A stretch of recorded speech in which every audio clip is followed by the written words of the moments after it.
नमस्कार, मैं हूँ राज और आप देख रहे हैं India first live. Hardik Pandya के सितारे गर्दिश में हैं। पूरे स्टेडियम में दर्शक जैसे उनकी बेइज्जती करने पे तुले हुए हैं। वो टॉस करने के लिए आते हैं, उस वक्त उनकी बूइंग होती है। बैटिंग करने आते हैं, उस वक्त उनको लोग बू करते हैं। बॉलिंग करने आते हैं, उस वक्त भी वही हाल होता है। यहाँ तक कि अब सोचिए, पिछला मैच जो था वो मुंबई में हो रहा था। होम ऑडियंस थी और हार्दिक पांड्या के ओवर में, लास्ट ओवर में धोनी उनको छक्के लगाते हैं और दर्शक जैसे खुश हो रहे हैं। तो मतलब हार्दिक पांड्या की स्थिति इस वक्त बहुत ही खराब चल रही है। ना उनकी बैटिंग चल रही है, ना उनकी बॉलिंग चल रही है। उनकी कप्तानी पे भी इतने सारे सवालिया निशान लगाए जा रहे हैं। उनकी फिटनेस को लेकर के सवाल उठाए जा रहे हैं। मतलब कुछ भी ठीक नहीं चल रहा है। लेकिन एक चीज जो है वो किसी भी तरीके से सही नहीं ठहराई जा सकती, वो है कि दर्शक जिस तरह से उनको बू कर रहे हैं ना। देखिए, वो एक खिलाड़ी है, ठीक है। उसकी अपनी एक एम्बिशन है, वो कैप्टन बनना चाहता था, कैप्टन बन गया, मैनेजमेंट ने बनाया भाई उसको। वो गेट क्रैश करके तो आया नहीं है। तो किसी भी खिलाड़ी को इतना हिमिलिएट करना ये किसी भी तरह से मुझे तो उचित नहीं लगता है। खैर, इन सारी चीजों पे बात करने के लिए आज हमारे साथ मौजूद हैं वरिष्ठ पत्रकार फिरोज शानी। फिरोज जी, जिस तरह से हार्दिक पांड्या की ये बूइंग हो रही है, हम लोग उसके परफॉर्मेंस पे आएंगे। लेकिन पहले तो आप मुझे ये बताइए कि जिस तरह से दर्शक उनके साथ व्यवहार कर रहे हैं, क्या उसको किसी भी तरीके से सही ठहराया जा सकता है? भाई, एम्बिशियस होना कोई अपराध है क्या? वो कप्तान बनना चाहता था, मुंबई इंडियंस की टीम मैनेजमेंट ने उसको कप्तान बना दिया। अब मैदान में इस तरह से उसकी बेइज्जती करना, केविन पीटरसन ने भी इस पे काफी सवाल उठाए, उस पर मैं बाद में आऊंगा। बट पहले मैं आपकी राय जानना चाहूंगा कि एक खिलाड़ी का जिसने भारत को रिप्रेजेंट किया है, कैप्टेंसी तो भाई आता जाता रहता है। आप मुझे एक सवाल मेरा ये है, विराट कोहली रोहित शर्मा के अंडर में टेस्ट मैच में खेलते हैं कि नहीं? क्या रोहित शर्मा विराट कोहली से बड़े खिलाड़ी हैं टेस्ट के? तो भाई, हर किसी को जीवन में ये एक्सेप्ट करना पड़ता है, you have to move on.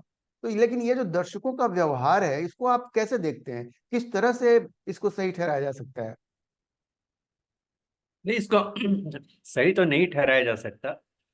लेकिन आपको ये भी समझना होगा होगा कि हमारे यहाँ जो दर्शक होते हैं बड़े इमोशनल होते हैं, और वो किसी भी अगर खिलाड़ी के साथ वो भावनात्मक रूप से अगर वो जुड़े हुए हैं, और उनकी नज़र में अगर उन्हें लगता है कि उनके साथ अन्याय हुआ, भले ही जिनकी कप्तानी गई है या जिनको रिप्लेस कर दिया गया है उनको ऐसा महसूस भले ही ना होता हो, लेकिन उनके जो प्रशंसक हैं, उनके जो फैंस हैं, उनको लगता है कि उनके उनके जो हीरो हैं उनके साथ बहुत बड़ा अन्याय हो गया। और इसीलिए जो उनका गुस्सा, जो उनका फ्रस्ट्रेशन है, वो हम मुंबई इंडियंस की जो भी मैचेस हो रहे हैं उसमें हम देख रहे हैं। और जाहिर है इसका असर जो नए कप्तान है उस पर पड़ता ही पड़ता है। और ऊपर से अगर आप देखें तो उनकी इसका असर उनकी कप्तानी पर भी पड़ रहा है, उनके डिसीजन मेकिंग पर भी पड़ रहा है, उनके खुद के एज एन ऑलराउंडर परफॉर्मेंस पर फर्क पड़ रहा है, चाहे वो बैटिंग हो चाहे वो बॉलिंग हो। इसमें आपको मैं एक बड़ी दिलचस्प चीज मैंने नोट की। मेरे ख्याल से पिछला मैच भी शायद इनका बॉम्बे में ही था। नीता अंबानी खुद भी वहां पर मौजूद थी और इंटरव्यू भी दे रही थी वहां पर हर्षा भोगले को। और वहां हमने देखा कि पूरा का पूरा स्टेडियम जो था स्कूल के बच्चों से भरा हुआ था। और ये पहला ऐसा मैच था जिसमें हार्दिक पांड्या सहित पूरी टीम को, मुंबई इंडियंस को बड़ा चीयर अप किया जा रहा था। स्कूल के बच्चे थे और उन्होंने, नीता अंबानी ने कहा भी था कि ये सब एनजीओ से हमने ही मंगवाए हैं, बुलवाए हैं। तो ऑब्वियसली सब बच्चों को बुलवाया गया था, उनको डेलिबरेटली बुलवाया गया था ताकि टीम का और इसके अलावा जो कप्तान है खासकर पर्टिकुलरली उनका मनोबल बढ़ सके। तो ये उनको भी एहसास हो रहा है कि ये बहुत ज़रूरी है कि उनमें कॉन्फिडेंस आए, सेल्फ कॉन्फिडेंस आए, और वो ठीक से कप्तानी कर पाएं और दर्शक उनके साथ चलें। तो इस तरह की बात है। लेकिन हाँ, इसको जस्टिफाई तो बिल्कुल नहीं किया जा सकता है, मुझे एक क्रिकेट बात का खेल बताइए, है। ये तो देखिए, आईपीएल के मैचेज है, फ्रेंचाइजी है। कई बार तो जब नेशनल टीम सेलेक्ट होती है तो कप्तान जब बदला जाता है तो कई बार लोग खुश होते हैं, नहीं होते हैं, नाराजगी भी होती है। सिलेक्शन कभी भी ऐसा नहीं होता है कि यूनानिमस होता है, उस पर सवाल नहीं उठाए जाते हैं। वो हमेशा उसमें कंट्रोवर्सी का एक एंगल होता ही है। लेकिन केविन पीटरसन ने कहा कि भाई, कप्तान का जो परफॉर्मेंस है वो मैदान के बाहर जो चीजें हो रही हैं उसका असर पड़ रहा है। उसका कहना है, शायद उसके जीवन में भी उसकी बोइंग कभी हुई थी, उसने कहा कि मैं उस जगह पे मैं भी रहा हूँ, बट ये कुछ ज्यादा ही हो रहा है, जहाँ पे कि इस तरह से आप बू करेंगे तो कैप्टन का जो परफॉर्मेंस है उस पर असर पड़ेगा। भाई, ये एक खिलाड़ी है जो देश के लिए भी खेल चुका है, मतलब आपका one of the best allrounders है।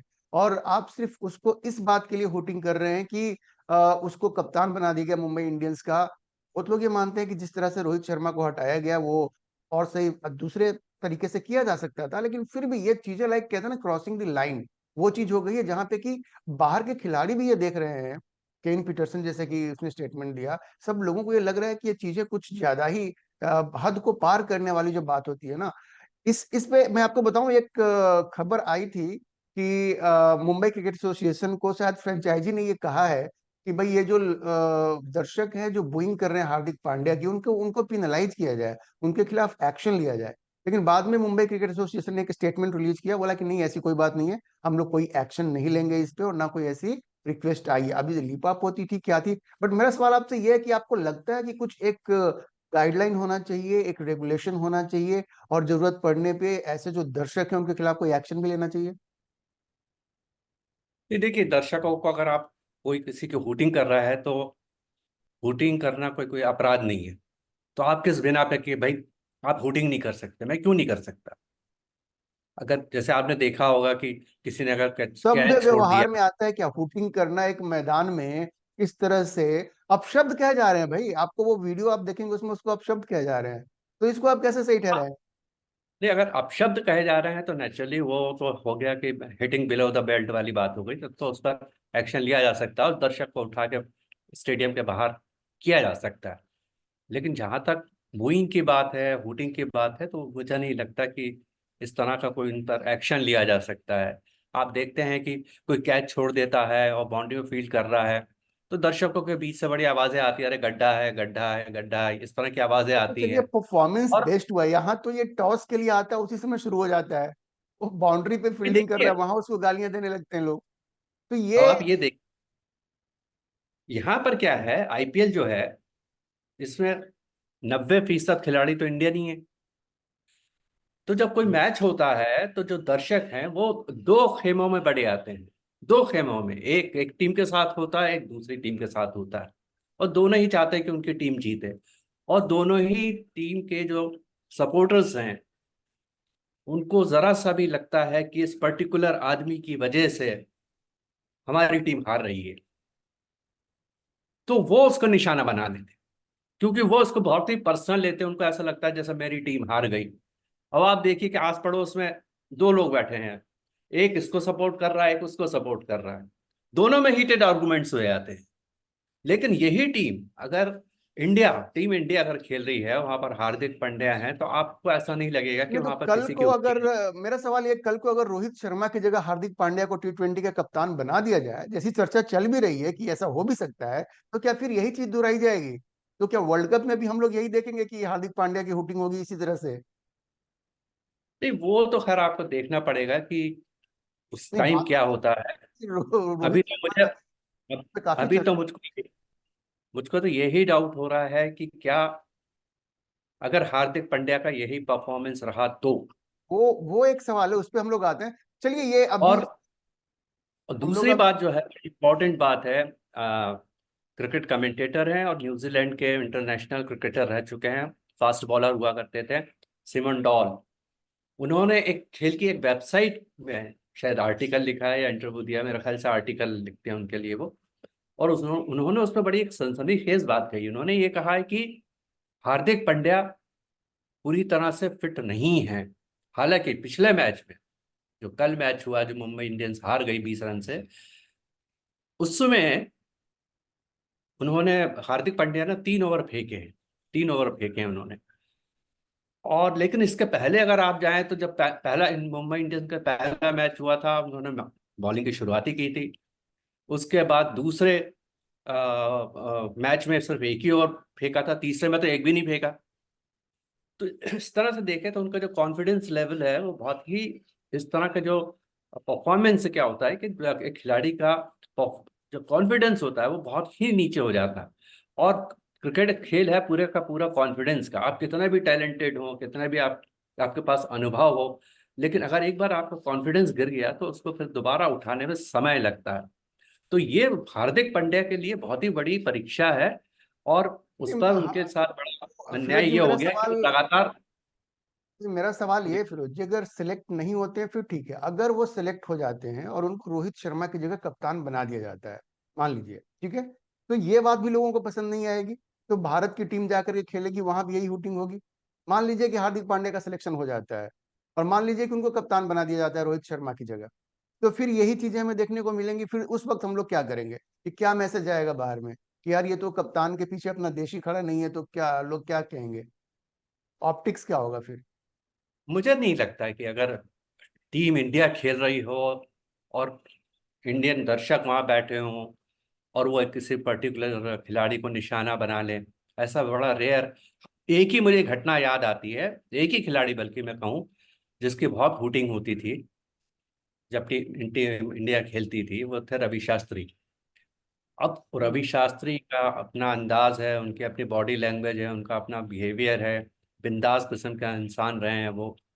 तो उनको शायद लोग दर्शक पचा नहीं पाते थे, और उनके कुछ बयानबाजी भी ऐसी हो जाती थी जिसको लेके वो सुर्खियों में रहते थे। तो वो कई बार उन्होंने बहुत ही अच्छी ऑलराउंडर थे, बहुत ही अच्छी अच्छी इनिंग भी खेली, ऐसा भी नहीं है। और लेकिन दर्शकों के वो दिल में जगह नहीं बना पाए। एक बड़ी महत्वपूर्ण चीज होती है कि आप किसी के मुरीद तो हो गए, लेकिन उसको आप दिल में नहीं उतार पाए।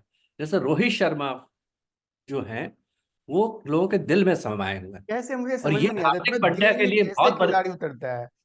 परफॉर्मेंस के अलावा, और वो क्या कर सकता है कि वो दर्शकों के दिल में उतर जाए? रोहित शर्मा ने ऐसा क्या किया है कि वो दिल में उतर गए? मुझे कोई उदाहरण देके ये बताइए जो उनका उन्होंने ऐसा किया हो, कोई चैरिटी कर दिया हो, किसी को जा करके नहीं नहीं नहीं, अनाथ बच्चों के एक लिए कोई स्कूल खोल दिया हो, क्या किया है ऐसा कि मतलब लोगों के दिल में बस गए हैं, वो जो काम हार्दिक पांड्या ये ने नहीं देखिए, किया है? आ, पहले मैं शुरुआत करता हूँ धोनी से।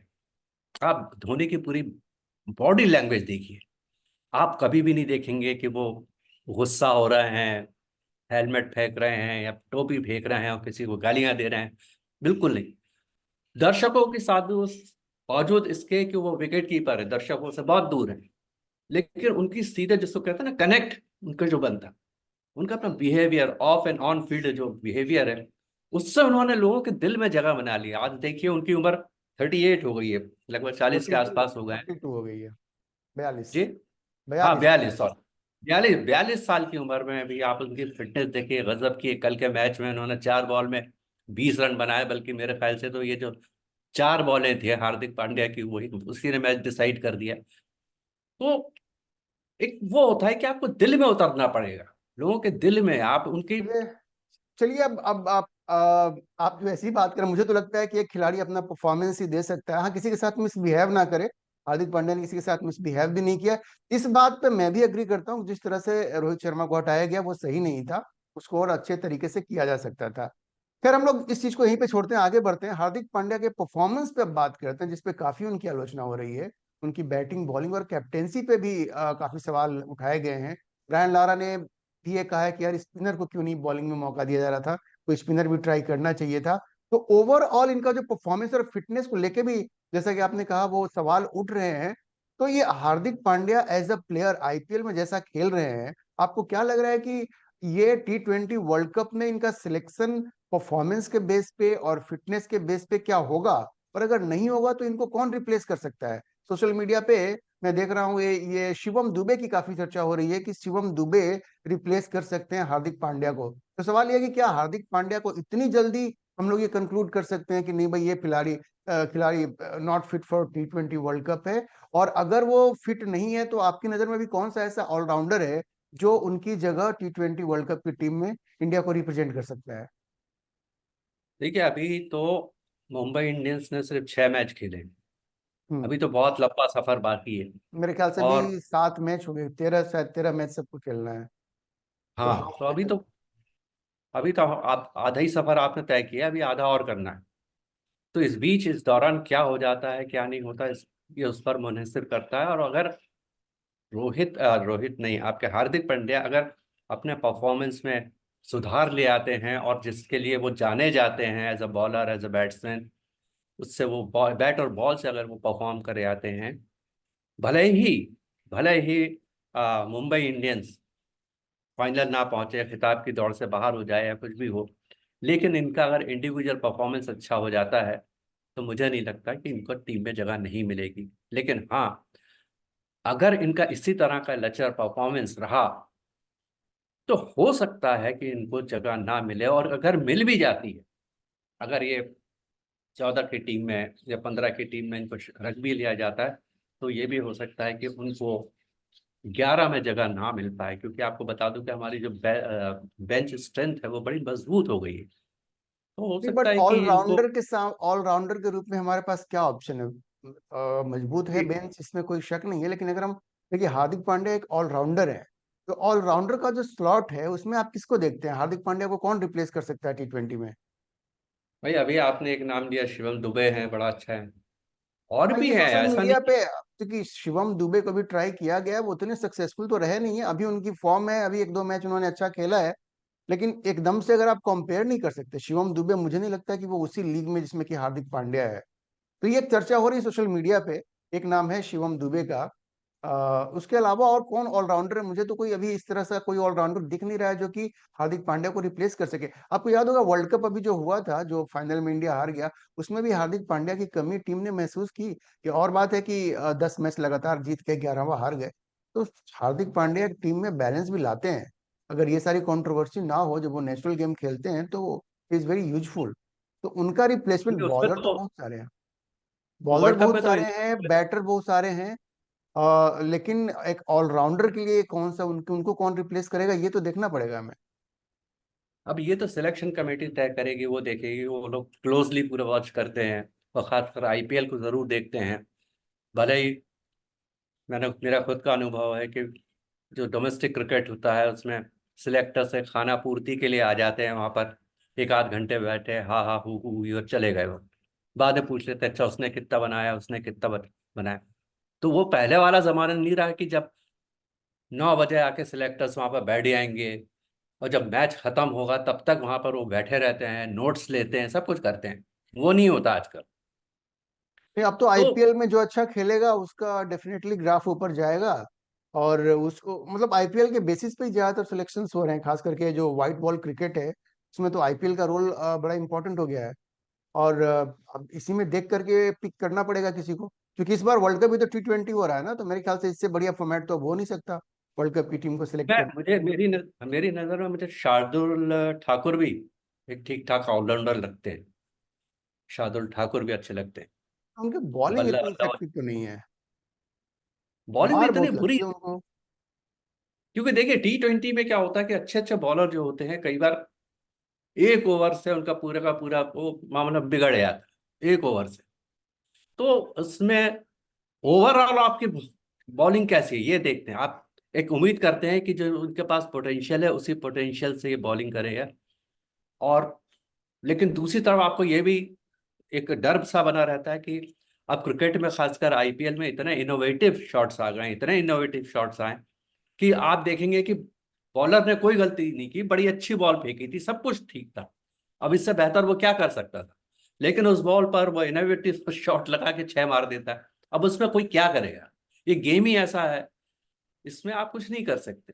लेकिन यही है कि जब आपने ऑलराउंडर की बात की, तो शार्दुल ठाकुर भी मुझे एक बहुत अच्छे कैंडिडेट नजर आते हैं। सोशल लेकिन मीडिया पे मुझे तो लगता शिवम है कि दुबे वो की काफी पूरी। चर्चा हो रही है, वो लोग काफी उसका केस पुश कर रहे हैं कि भाई शिवम दुबे को मौका मिलना चाहिए।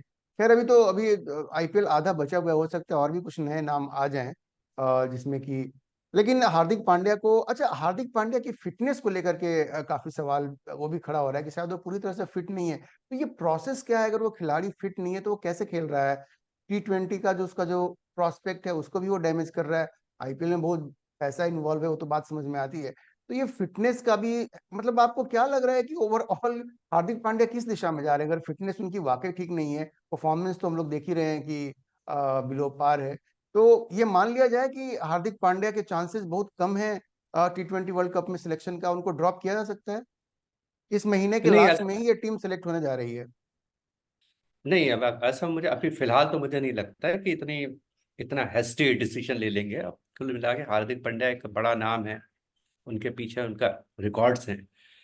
और अब जहाँ तक आपने इंजरी की बात की, तो ये ऐसा नहीं कि अभी का है कि आईपीएल आ गया, इसमें बड़ा पैसा है, T20 ओडीआई खूब होता है, टेस्ट मैचेस तो अब बहुत कम हो गए, इनमें बड़ा पैसा आ गया है। लेकिन इसके पहले भी जब आईपीएल नहीं था, और जिस जमाने में T20 होता भी नहीं था, ओडीआई तो शुरू हो गए थे, तब भी जो खिलाड़ी थे अपनी इंजरी छुपाते थे। उनको मालूम था कि अगर मैंने अपनी तो पता आपको चल क्या लग गया। रहा है, हार्दिक पांड्या इंजरी छिपा रहे हैं या फिर जस्ट ये एक सिर्फ मीडिया ये में चल तो रही बात है? ये तो जैसा नहीं, मैंने बताया कि परफॉर्मेंस देख करके बॉडी लैंग्वेज से आपको क्या लग रहा है? रनिंग इन दी विकेट जो होता है उससे भी पता चलता है, बॉलिंग जब बंदा कर रहा होता है तो उससे भी पता चलता है कि क्या फिटनेस का क्या सीन है। भाई ऐसा होता है, जो छोटी मोटी इंजरी होती है, जो आपको आपके रनिंग बिटवीन द विकेट या बॉलिंग रन अप में आपको दिक्कत हो रही है, तो आप पेन किलर ले लेते हैं, दुनिया भर की दवाइयां हैं जो अलाउड है, स्टेरॉइड की बात नहीं कर रहा मैं। तो उसको लेकर आप मैच फिट हो जाते हैं, ठीक है। T20 तो मुश्किल से 4 घंटे का होता है, तो उसमें आप कुछ ना कुछ लेके, पेन किलर वगैरह लेके आप खेल लेते हैं। लेकिन ये जो बात कही है जो उनकी इंजरी की, कि वो 100% फिट नहीं है, ये सिमन डॉल ने कहा है कि वो 100% फिट नहीं है।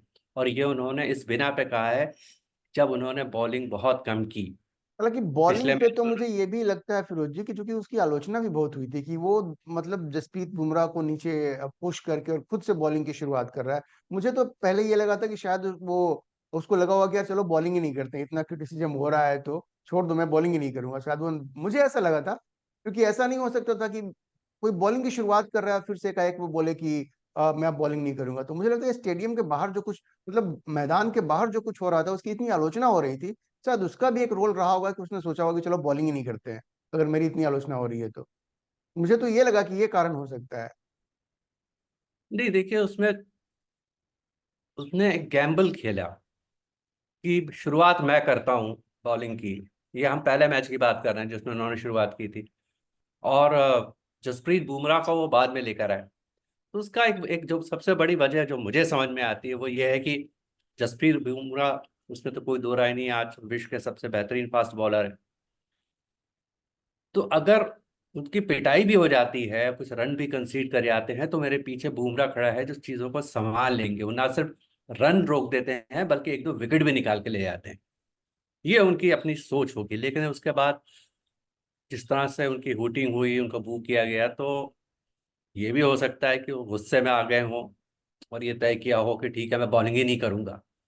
हालांकि ये भी एक अपने आप में बचकानी बात है कि हाँ, ये तो गेम वो का मतलब है एक कि ठीक है तो बहुत क्रेडिबल भाई चीजें नहीं फील्डिंग लगती होती है। है, एक एक लगता है कि ऐसा हो। स्लेजिंग स्लेजिंग होती है। आप बैटिंग कर रहे हैं, आप दूसरी टीम के साथ खेल रहे हैं, तो कुछ मतलब दूसरी कंट्री के साथ खेल रहे हैं, तो आप देखेंगे स्लिप से और विकेट कीपर आसपास के जो क्लोज इन स्लेजिंग तो फील्डर्स अलग हैं। चीज है ना, यहाँ तो पूरा मैदान आपके अपने ही लोग वोटिंग कर रहे हैं। अगर ये ऑस्ट्रेलिया में खेल रहा होता और ऑस्ट्रेलियन से ऐसे बू करते तो अलग बात थी। यहाँ तो अपने ही लोग हैं, अपना ग्राउंड है, इंडिया है, उसमें भी मुंबई इंडियंस है, भाई मुंबई का टीम दूसरी स्टेडियम है है। ना, ये टीम तो दूसरी। अलग ही, ये तो बिल्कुल अलग ही चीज है। ये तो हमने पहले ही डिस्कस किया ना कि भाई बहुत ही इमोशनल होते हैं, वो जुड़े हैं। आप वो लोग हैं रोहित के साथ, उनको लग रहा है कि इनके साथ अन्याय हो गया। और हमें भी कहीं कुछ हद तक लगता है कि ठीक है, कप्तान बनाना ना बनाना टीम मैनेजमेंट का अपना डिसीजन होता है। लेकिन एक हाईली सक्सेसफुल कैप्टन जिसने आपको 5 खिताब जिताए, बगैर उनसे जो हमारी जानकारी है, बगैर किसी अनसेरेमोनियसली आपने उनको अचानक हटा के कहा कि भाई ये कप्तान बनेंगे, तो वो ये अच्छा, मुझे ये मेरे बताइए, ख्याल जिस की। तरह से मुंबई इंडियंस के हारने का सिलसिला अब चल रहा है, तो इस बात की कितनी संभावना आपको लग रही है कि बीच में ही शायद मैनेजमेंट कोई और डिसीजन ले और रोहित शर्मा को फिर से कप्तान बना दे? आपको लग रहा है इसकी संभावना कुछ है या फिर ये ऐसे ही चलेगा पूरे आईपीएल सीजन में? क्योंकि मैनेजमेंट, देखिए जो कॉर्पोरेट मैनेजमेंट होता है वो बीच में इस तरह से भाई उनके ऊपर तो सवाल उठ जाएगा ना कि भाई आपने बहुत हेस्ट में एक डिसीजन ले लिया, हेस्ट डिसीजन लिया। लेकिन आपको जिस तरह से हार का सिलसिला भी चल रहा है, तो इसको रोकने के लिए क्या ऐसा हो सकता है कि मैनेजमेंट कहे कि चलो भाई बहुत हो गया, भर्ती रोहित शर्मा को ही वापस लाते हैं? और अगर वो ऐसा डिसीजन लेती है तो क्या रोहित शर्मा को एक्सेप्ट करना चाहिए? देखिए अभी इस वक्त जो पॉइंट टेबल है उसमें मेरे ख्याल से मुंबई इंडियंस 7वें नंबर पर आ गई कल का मैच हाँ, हारने के सेकंड बाद। लास्ट पे है मेरे ख्याल से। हाँ, 7वें नंबर पे मेरे ख्याल से। बहरहाल मतलब हम्म बॉटम में आए हैं, हम्म 5 के हम्म। बहुत नीचे ही हैं, बहुत नीचे। तो ऐसे में अगर ये मैनेजमेंट तय करता है कि भाई हम तुम्हारे हाथ से तो खिताब निकला जा रहा है, हम तो कंटेंडर ही नहीं रहेंगे हम। आठवें नंबर पे मैंने अभी चेक कर लिया, 6 मैच हाँ, खेले हैं जिनमें आठवें। से 2 हारे हैं, 2 जीते हैं, 4 हारे हैं। चार तो ये हारे। 8वें नंबर पे उनके नीचे दिल्ली कैपिटल्स है, और सबसे नीचे रॉयल चैलेंजर्स और बेंगलोर है, उनकी भी अलग ही कहानी है। खैर। हाँ, तो वहां पर, और ऐसे में अगर अचानक टीम मैनेजमेंट तय करता है कि भाई बात बन नहीं रही है और रोहित शर्मा को वापस हम दे देते हैं, मुझे नहीं लगता है कि रोहित शर्मा इस चीज को स्वीकार करेंगे। इसकी वजह बड़ी सिंपल सी है। एक तो कोई रोहित शर्मा कोई मामूली खिलाड़ी नहीं है, बहुत बड़े खिलाड़ी है। और अगर आप ये नहीं कह सकते कि वो रिसीविंग एंड पे है कि आपने दे दिया तो अच्छे अच्छे मैं ले लेता हूँ। अब वो देखेंगे कि जब नाव डूबने लगी है, तब आप मेरे हाथ में पतवार पकड़ा रहे हैं कि भैया आप इस नाव को किनारे लगाओ। और जबकि जो नाव है बिल्कुल भंवर में फंस चुकी है और उसका डूबना तय है, तो मैं क्यों नाखुदा बनूंगा? मुझे नहीं चाहिए भाई। मैं अपने ऊपर ये धब्बा क्यों लगाऊं? मैंने आपको 5 खिताब जिता दिए हैं, उसके बाद मैं कौन सा ऐसा चमत्कार करे आऊंगा कि जैसे कि टीम जो है सेमीफाइनल फाइनल में पहुंच के फिर से कुछ करे आई। तो मुझे नहीं लगता कि रोहित शर्मा इस तरह की कोई अगर लेकिन ऑफर आता है तो नेशनल लेवल पे तो ये चीजें कई बार होती है फिरोजी, कप्तान किसी को बनाया जाता है, हटाया जाता है, फिर वापस लाया जाता है, तो उदाहरण भरे पड़े हैं। इंडियन टीम में ऐसा हुआ है, बाहर की टीमों में ऐसा होता है। ये कौन सी इतनी बड़ी चीज है, इसको दिल से इतना लगा लेना, ये तो बात थोड़ी समझ से बाहर है। खैर चलिए, रोहित शर्मा और हार्दिक पांड्या पे हम लोगों ने काफी बात की। एक और जो परफॉर्मेंस कल का रहा है, आपने पहले ही बताया, MS धोनी का। भाई 42 साल की उम्र में, और ऋतुराज गायकवाड़ है, उसने कहा कि हमारे जो यंग विकेट कीपर है, उन्होंने जो परफॉर्म किया लास्ट ओवर में, उसका बड़ा एक अंतर भी वही रहा। 20 रन उन्होंने बनाया, और 20 रन से ही मुंबई इंडियंस हार गई। तो आखिरी 4 बॉल पे जो धोनी ने करिश्मा दिखाया, आपको क्या लगा देख करके? ये पुराने वाले धोनी एक बार फिर से वापस आ गए, एक साथ ऑन दी ट्रॉट 3 छक्के लगाए उन्होंने। तो एक बार ऐसा लगा कि पुराने धोनी की याद दिला दी। तो ये जो ओल्ड जो हॉर्स है, एक बार फिर से जो परफॉर्म किया है, क्या कहेंगे धोनी की परफॉर्मेंस पे? एक बार फिर से अपना दम दिखाया धोनी ने। भाई जैसे कि आपने देखा कि पूरा स्टेडियम दम साधे बैठा हुआ था। वो बस चाह रहे थे कि किसी भी तरह धोनी भले ही 2 बॉल खेलने आए लेकिन आ जाए। इंतजार कर रहे थे बेसब्री से। और वो आ गए, और बिल्कुल लास्ट में आए। 4 बॉल उन्होंने कुल मिला के फेस की। पहले 3 बॉल पे उन्होंने 3 छक्के मारे और और आखिरी बॉल पे 2 रन बनाए। कुल मिला के 20 रन बनाए। और जो उनके रिफ्लेक्सेस आप देख रहे थे, उनकी जो रीडिंग है बॉलिंग के बारे में, जिस तरह से बॉल को आज की भी डेट में आप रीड करते हैं। देखिए, होता ही है कि कोई भी कितना ही बड़ा बैट्समैन हो जाए, एज के साथ क्या होता है, उसके थोड़े से रिफ्लेक्सेस डाउन होने शुरू हो जाते हैं।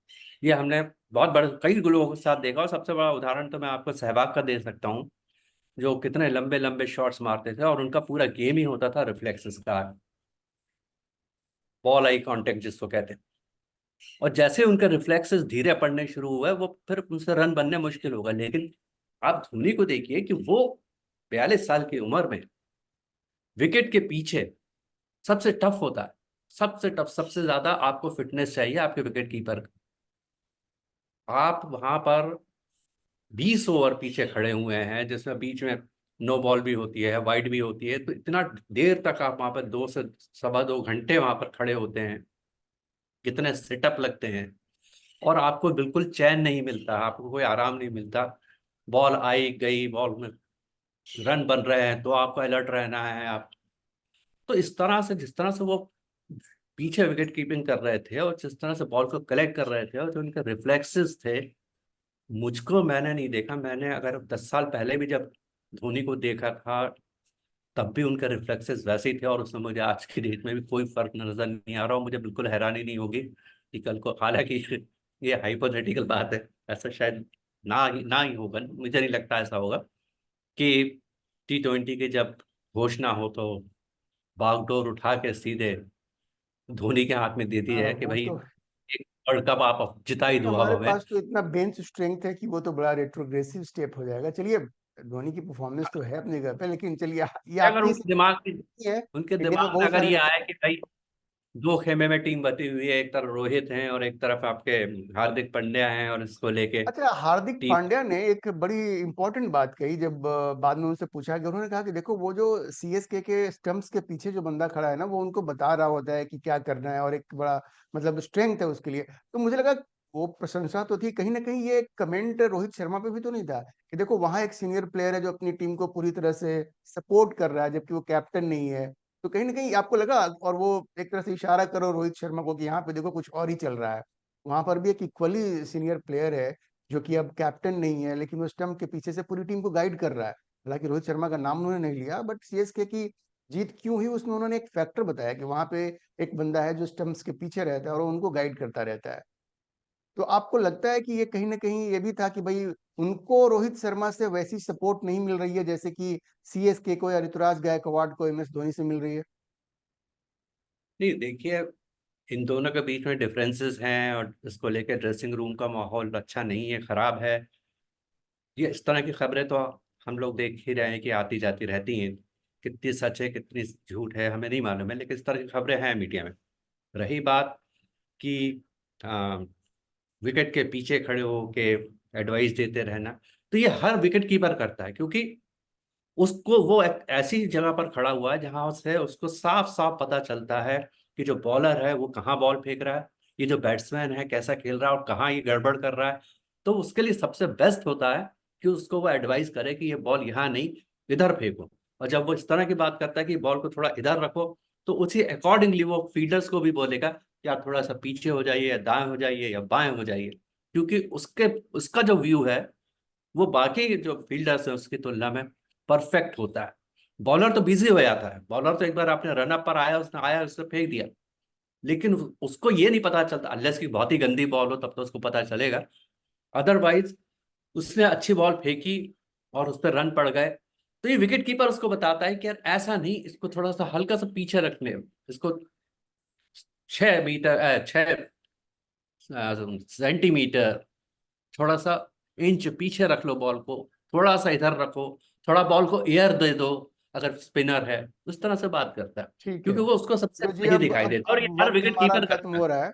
खत्म हो रहा है, जी। आखिर में एक सवाल मैं आपसे पूछूंगा कि इस ये जो पूरी कंट्रोवर्सी है रोहित शर्मा और हार्दिक पांड्या को लेकर के, आपको लगता है कि रोहित शर्मा को पब्लिकली ट्विटर पे यार कहीं से एक स्टेटमेंट रिलीज करना चाहिए कि यार सब लोग इन चीजों को भूल जाओ और सब लोग मिल करके नए कैप्टन को सपोर्ट करो, तो शायद जो ऑडियंस है जो स्पेक्टेटर्स हैं एज अ होल जो पूरी इंडिया है वो थोड़ी सी जो तलखी है हार्दिक पांड्या को लेकर के, थोड़ी सी क्या बहुत ज्यादा है, उस पर थोड़ा असर पड़ेगा? आपको लगता है कि रोहित शर्मा को सामने आकर के एक पब्लिक अपील ऐसे इशू करना चाहिए जिससे कि शायद ये जो पूरा मामला है ये खत्म हो सके?